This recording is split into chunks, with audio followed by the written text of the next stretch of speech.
Welcome back नाज़रीन। अहम ख़बर आया असां शेयर कयूं पिया। इलेक्शन कमीशन इस्लाम कोट वेझो यूसी माइनॉरिटी जे पोलिंग स्टेशन ते प्रिज़ाइडिंग ऑफिसर ते वडेरे पारां तशद्दुद करण वारे मामले जो नोटिस वठी छॾियो आहे।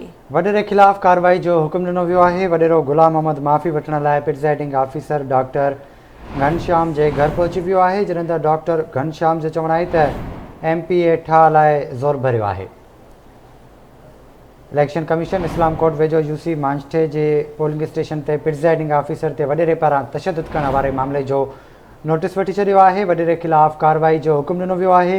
वडेरो गुलाम मोहम्मद माफ़ी वठण लाइ प्रिज़ाइडिंग ऑफिसर डॉक्टर घनश्याम जे घर पहुची वियो, जॾहिं त डॉक्टर घनश्याम जो चवण आहे त MPA ठाह लाइ ज़ोर भरियो आहे।